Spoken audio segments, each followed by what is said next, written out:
This is for physics 151 and 251 and 152, 252. The way I do grading.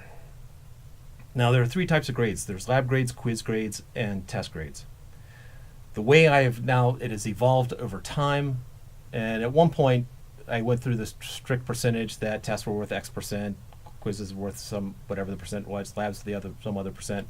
And the student said, for the amount of work we put in on the labs, we really don't get a high, there's really not much impact on our grade. The amount of effort versus the amount of impact seemed out of proportion, and it was a fair assessment. And so what I eventually I kicked around a couple ideas, and the idea I really liked that no one else did, so I didn't do it, was given the three types of grades, I'd find an average for your test average, quiz average, and lab average, and then I would drop the top one and just average the bottom two and let that be the grade. And this was generally despised by everyone except for me. So I decided not to do that. So instead, what I came up with is I take those three grades.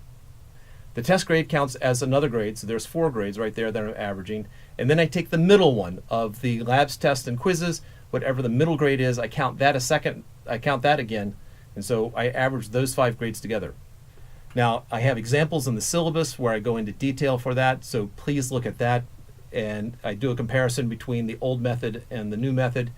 Most students benefit from this in terms of the actual GPA, but it also allows a greater weight for each type of grade.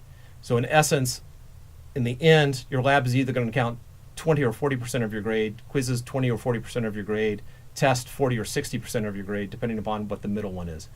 So it tends to, yeah, and in the end, I think the grades come out reasonable. Occasionally there's an aberration where I'm going, oh, do I need to change something so that, you know, a student ends up with a B where I think the quality of work generally is inferior or superior. Do I need to adjust it? And I do some tweaking. I've done various bits of tweaking. But that's the way the system is right now as of, I guess, August 17th, 2017, and it'll be that way at least until I update the video or update the syllabus. So relax, enjoy yourself. It's physics after all, so what's not to enjoy?